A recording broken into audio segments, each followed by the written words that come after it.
Sri Aurobindo's Savitri, a legend and a symbol.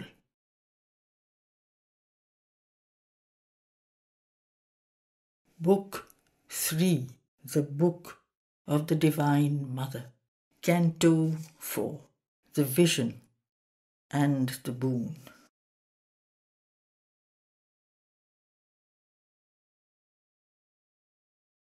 Then, suddenly, there rose a sacred stir amid the lifeless silence of the void.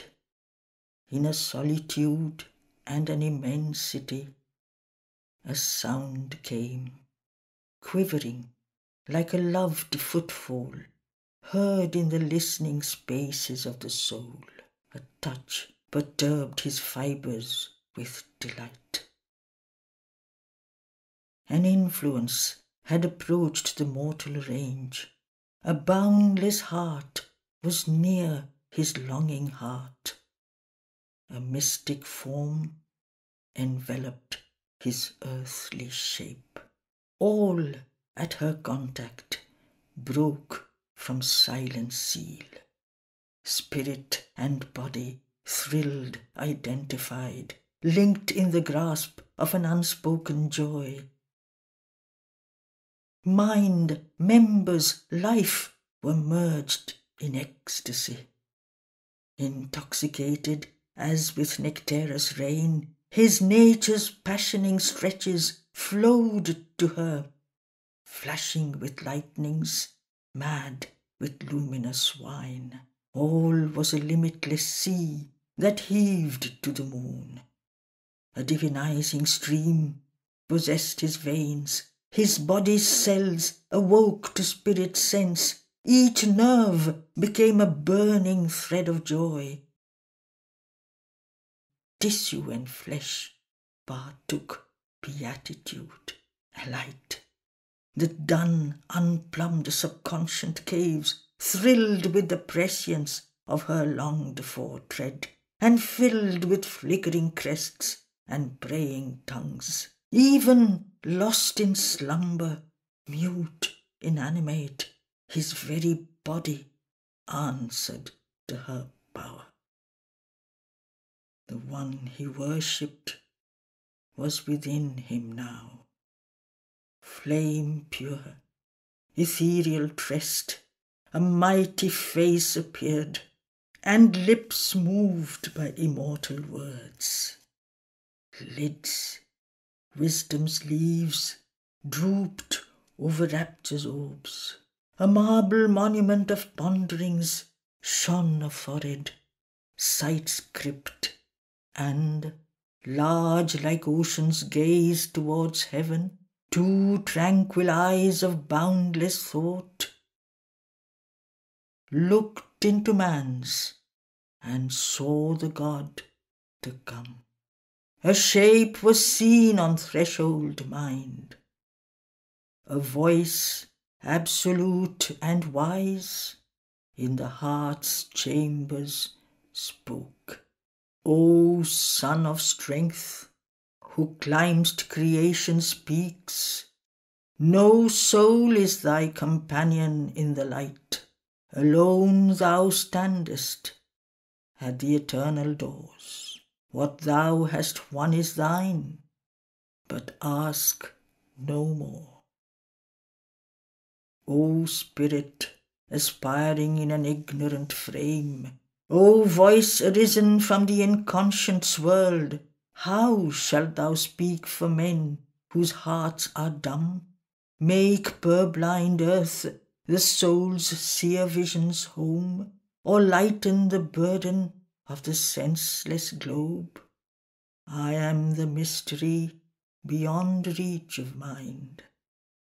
I am the goal of the travail of the suns.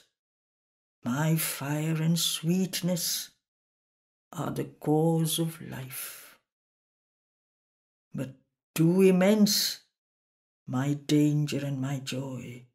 Awake not the immeasurable descent. Speak not my secret name to hostile time. Man is too weak to bear the infinite's weight. Truth, born too soon, might break the imperfect earth. Leave the all-seeing power to hew its way. In thy single vast achievement, reign apart, helping the world with thy great lonely days. I ask thee not to merge thy heart of flame in the immobile's wide, uncaring bliss, turned from the fruitless motion of the years, deserting the fierce labour of the worlds, aloof from beings, lost in thee alone. How shall thy mighty spirit brook repose while death is still unconquered on the earth and time a field of suffering and pain? Thy soul was born to share the laden force. Obey thy nature and fulfill thy fate. Accept the difficulty and godlike toil. For the slow-paced, omniscient purpose, live. The enigma's knot is tied in humankind.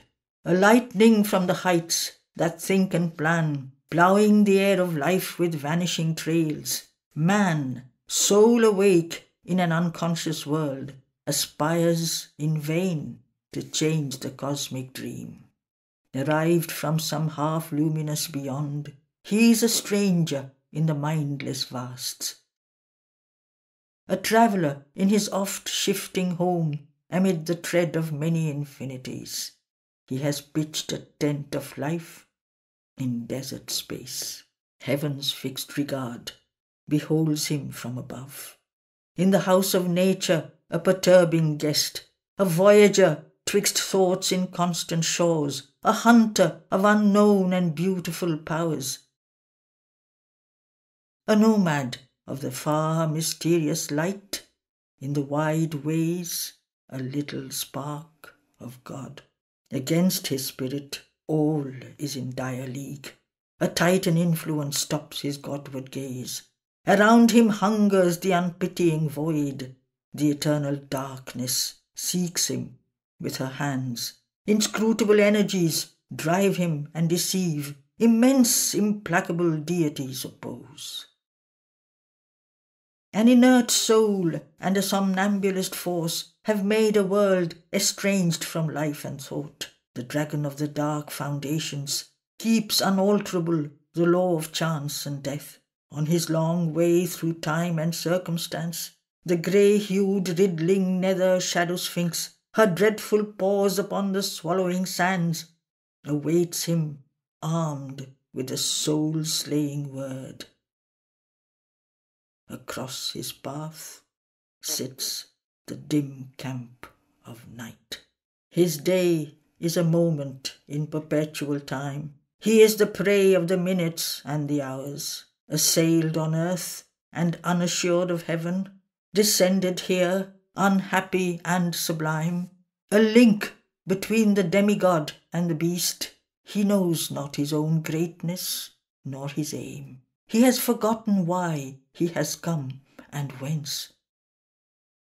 His spirit and his members are at war. His heights break off too low to reach the skies. His mass is buried in the animal mire. A strange antinomy is his nature's rule. A riddle of opposites is made his field. Freedom he asks, but needs to live in bonds. He has need of darkness to perceive some light, and need of grief to feel a little bliss. He has need of death to find a greater life. All sides he sees, and turns to every call. He has no certain light by which to walk. His life is a blind man's buff, a hide and seek. He seeks himself, and from himself he runs. Meeting himself, he thinks it other than he. Always he builds, but finds no constant ground. Always he journeys, but nowhere arrives. He would guide the world. Himself he cannot guide. He would save his soul. His life he cannot save. The light his soul had brought, his mind has lost. All he has learnt is soon again in doubt. A sun to him seems the shadow of his thoughts. Then all is shadow again, and nothing true. Unknowing what he does or whither he tends, he fabricates signs of the real in ignorance. He has hitched his mortal error to truth's tower. Wisdom attracts him with her luminous masks, but never has he seen the face behind. A giant ignorance surrounds his lore. Assigned to meet the cosmic mystery in the dumb figure of a material world, his passport of entry false and his personage, he is compelled to be what he is not. He obeys the inconscience he had come to rule and sinks in matter to fulfill his soul. Awakened from her lower driven forms, the earth mother gave her forces to his hands, and painfully he guards the heavy trust. His mind is a lost torch-bearer on her roads, illumining breath to think and plasm to feel. He labours with his slow and skeptic brain, helped by the reason's vacillating fires, to make his thought and will a magic door for knowledge to enter the darkness of the world, and love to rule a realm of strife and hate. A mind impotent to reconcile heaven and earth, and tied to matter with 1,000 bonds, he lifts himself to be a conscious God. Even when a glory of wisdom crowns his brow, when mind and spirit shed a grandiose ray to exalt this product of the sperm and gene, this alchemist's miracle from plasm and gas, and he who shared the animal's run and crawl lifts his thought stature to the immortal's heights, his life still keeps the human middle way. His body he resigns to death and pain, abandoning matter, his too heavy charge. A thaumaturge, skeptic of miracles, a spirit left sterile of its occult power, by an unbelieving brain and credulous heart, he leaves the world to end where it began. His work unfinished, he claims a heavenly prize. Thus has he missed creation's absolute. Halfway he stops his star of destiny, a vast and vain long-tried experiment, an ill-served high conception doubtfully done. The world's life falters on, not seeing its goal, a zigzag towards unknown dangerous ground, ever repeating its habitual walk, ever retreating after marches long, and hardiest victories without sure result, drawn endlessly an inconclusive game. In an ill-fitting and voluminous robe, a radiant purpose still conceals its face. A mighty blindness stumbles, hoping on, feeding its strength on gifts of luminous chance. Because the human instrument has failed, the Godhead frustrate sleeps within its seed, a spirit entangled in the forms it made. His failure is not failure, whom God leads. Through all the slow, mysterious march goes on. An immutable power has made this mutable world. A self-fulfilling transcendence treads man's road. The driver of the soul upon its path, it knows its steps, its way is inevitable. And how shall the end be vain when God is guide? However man's mind may tire or fail his flesh, a will prevails, cancelling his conscious choice. The goal recedes, a bournless vastness calls, retreating into an immense unknown. There is no end to the world's stupendous march. There is no rest for the embodied soul. It must live on, describe all time's huge curve. An influx presses from the closed beyond, forbidding to him rest and earthly ease. Till he has found himself, he cannot pause. A light there is that leads, a power that aids. Unmarked, unfelt, it sees in him and acts. Ignorant, he forms the all-conscient in his depths. Human, looks up to superhuman peaks. A borrower of supernature's gold, he paves his road to immortality.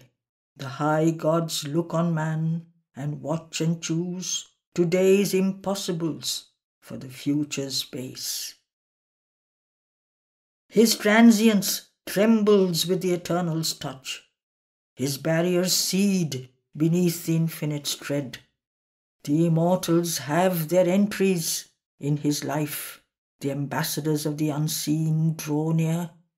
A splendour sullied by the mortal air, love passes through his heart, a wandering guest.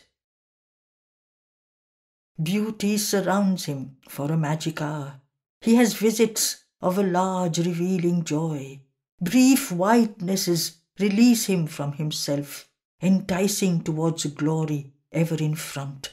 Hopes of a deathless sweetness lure and leave. His mind is crossed by strange discovering fires. Rare intimations lift his stumbling speech to a moment's kinship with the eternal word. Mask of wisdom circles through his brain, perturbing him with glimpses half divine.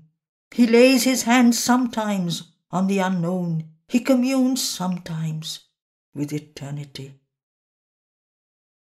A strange and grandiose symbol was his birth, and immortality and spirit room and pure perfection and a shadowless bliss are this afflicted creature's mighty fate. In him the earth mother sees draw near the change, foreshadowed in her dumb and fiery depths. A godhead drawn from her transmuted limbs, an alchemy of heaven on nature's base. Adept of the self-born unfailing line, leave not the light to die the ages bore. Help still humanity's blind and suffering life. Obey thy spirit's wide omnipotent urge. A witness to God's parley with the night, it leaned compassionate from immortal calm and housed desire, the troubled seed of things. Ascent to thy high self, create, endure. Cease not from knowledge, let thy toil be vast. No more can earthly limits pen thy force. Equal thy work with long unending times. Traveller upon the bare eternal heights, tread still the difficult and dateless path, joining the cycles with its austere curve, measured for man by the initiate gods. My light shall be in thee, my strength, thy force. Let not the impatient Titan drive thy heart. Ask not the imperfect fruit, the partial prize. Only one boon to greaten thy spirit demand. Only one joy to raise thy kind desire. Above blind fate and the antagonist powers, move lest there stands a high unchanging will. To its omnipotence leave thy work's result. All things shall change in God's transfiguring hour. August and sweet sank hushed that mighty voice. Nothing now moved in the vast brooding space. A stillness came upon the listening world, a mute immensity of the Eternal's peace. But Ashwapati's heart replied to her, a cry amid the silence of the vasts. How shall I rest content with mortal days and the dull measure of terrestrial things? I, who have seen behind the cosmic mask the glory and the beauty of thy face, hard is the doom to which thou binds thy sons. How long shall our spirits battle with the night and bear defeat and the brute yoke of death, we, who are vessels of a deathless force and builders of the Godhead of the race? Or if it is thy work I do below, amid the error and waste of human life, in the vague light of man's half-conscious mind, why breaks not in some distant gleam of thee? Ever the centuries and millenniums pass. Where in the greyness is thy coming's ray? Where is the thunder of thy victory's wings? Only we hear the feet of passing gods. A plan in the occult eternal mind, mapped out to backward and prophetic sight. The eons ever repeat their changeless round. The cycles all rebuild and ever aspire. All we have done is ever still to do. All breaks and all renews and is the same.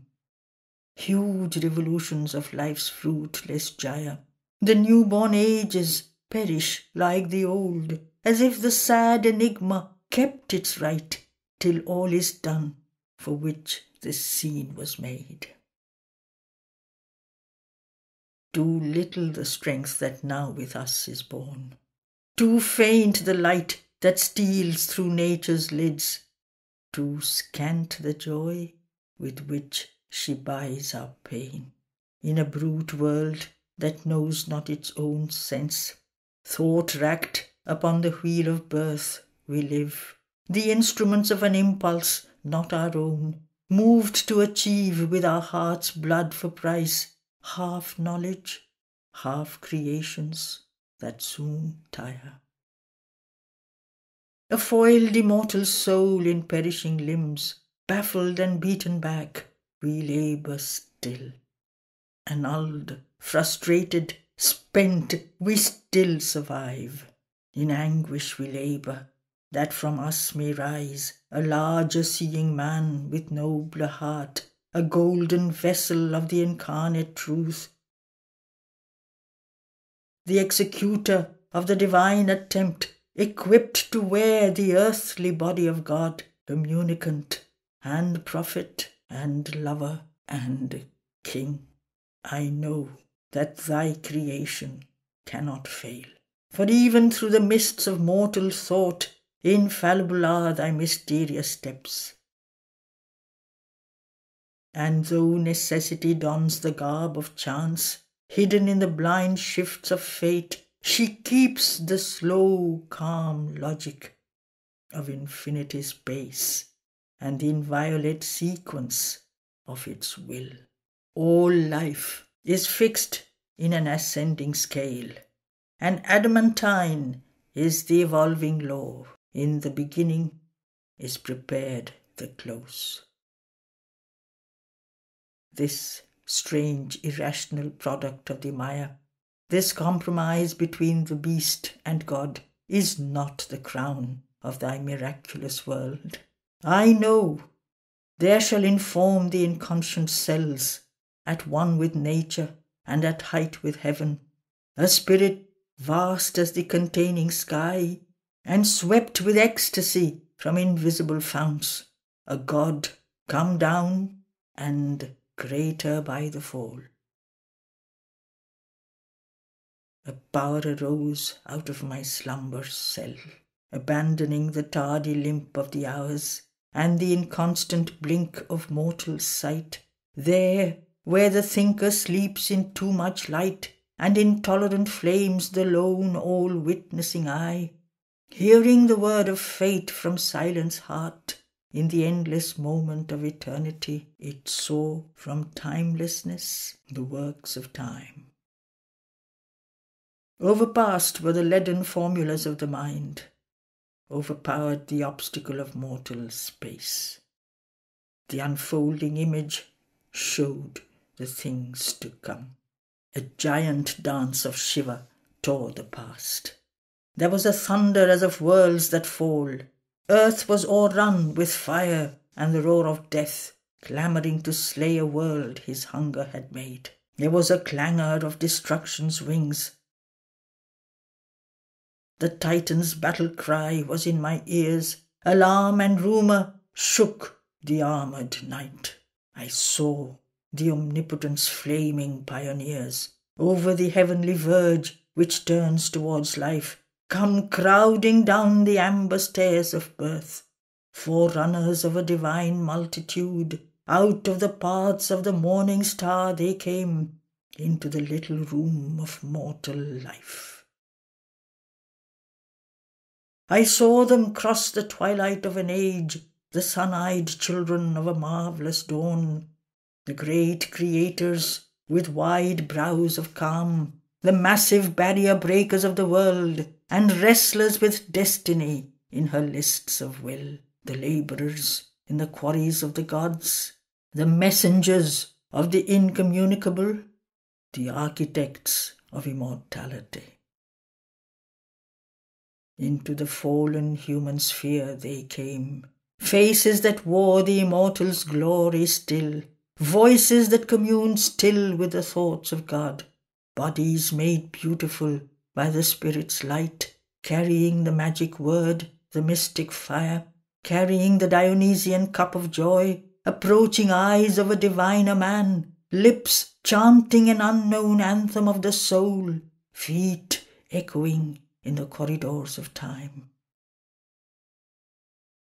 High priests of wisdom, sweetness, might and bliss, discoverers of beauty's sunlit ways, and swimmers of love's laughing fiery floods, and dancers within rapture's golden doors, their tread one day shall change the suffering earth and justify the light on nature's face.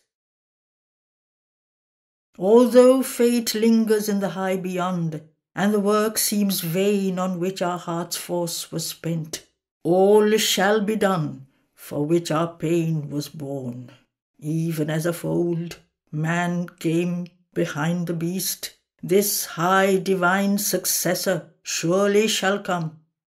Behind man's inefficient mortal pace, behind his vain labour, sweat and blood and tears, he shall know what mortal mind barely durst think. He shall do what the heart of the mortal could not dare.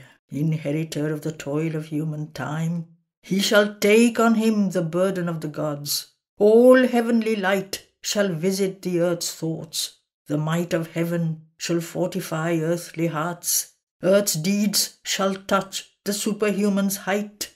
Earth's seeing widen into the infinite. Heavy, unchanged, weighs still the imperfect world.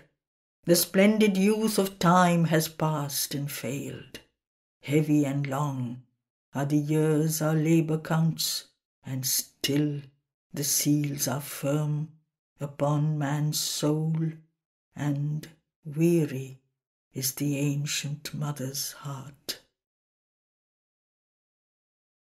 O truth, defended in thy secret sun, voice of her mighty musings in shut heavens, on things withdrawn within her luminous depths, O wisdom's splendour, mother of the universe, creatrix, the eternal's artist bride, linger not long with thy transmuting hand, pressed vainly on one golden bar of time, as if time dare not open its heart to God.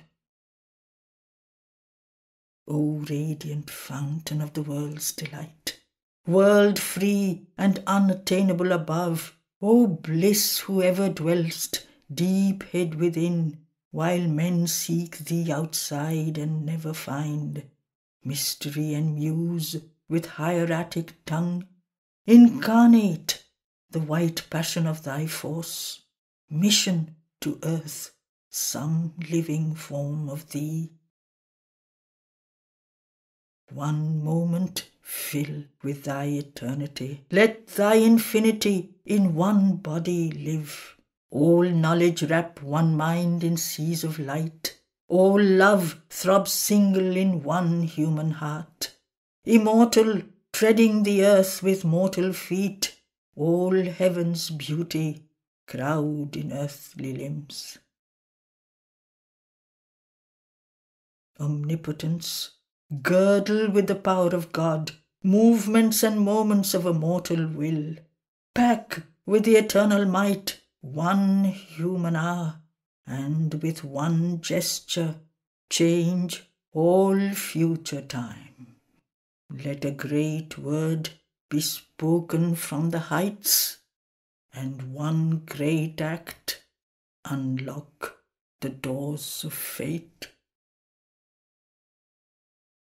His prayers sank down in the resisting night, oppressed by the thousand forces that deny, as if too weak to climb to the supreme. But there arose a wide consenting voice. The spirit of beauty was revealed in sound. Light floated round the marvellous vision's brow, and on her lips the immortal's joy took shape. O strong forerunner, I have heard thy cry.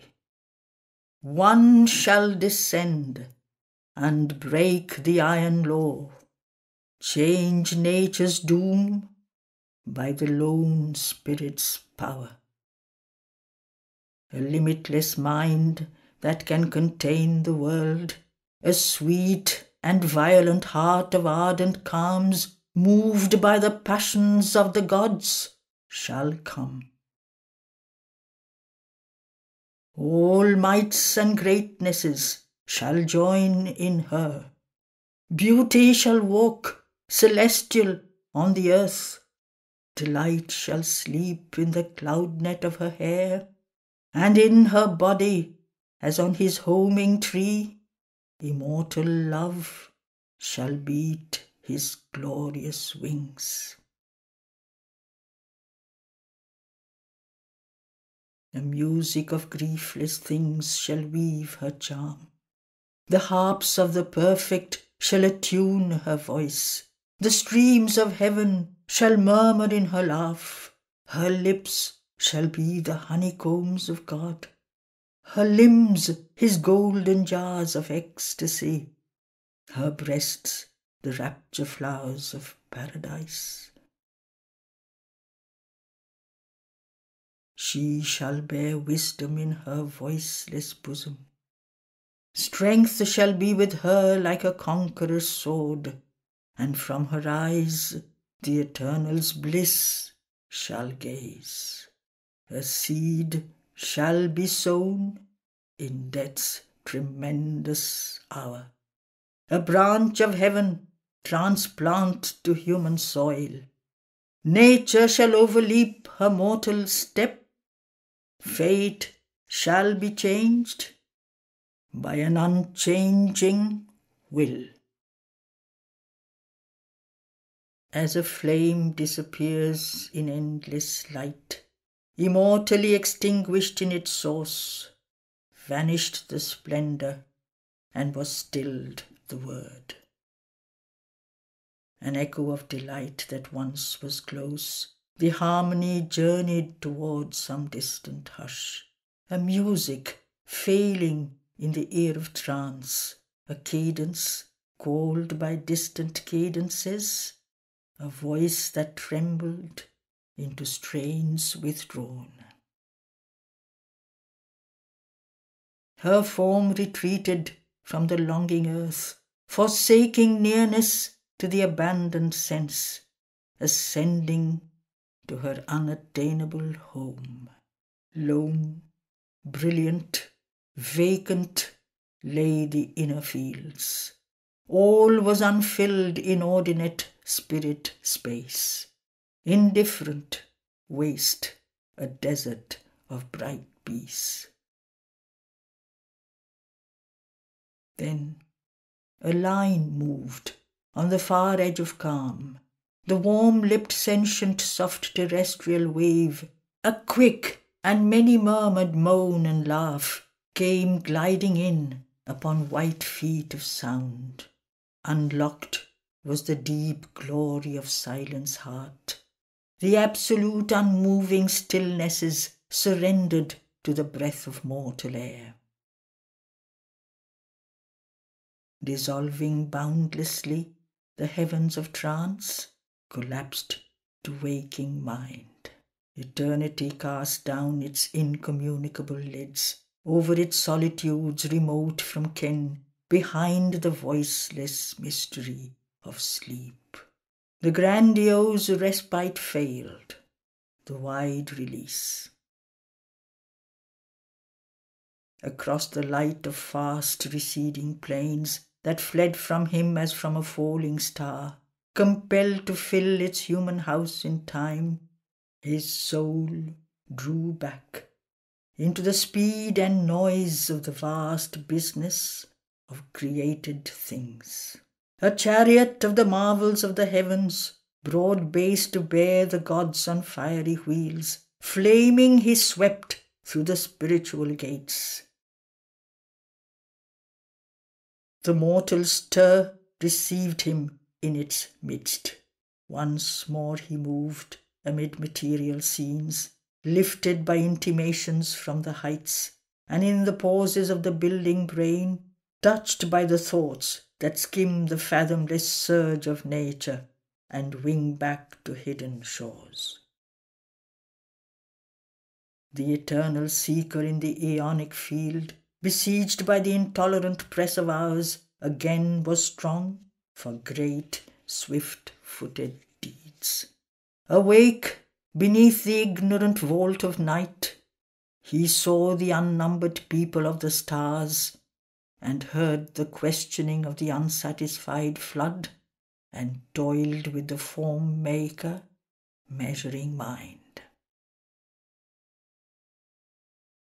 A wanderer from the occult invisible suns, accomplishing the fate of transient things, a god in the figure of the arisen beast, he raised his brow of conquest to the heavens, establishing the empire of the soul on matter and its bounded universe as on a solid rock in infinite seas. The Lord of life resumed his mighty rounds in the scant field of the ambiguous globe. End of Book 3, Canto 4. End of Part 1.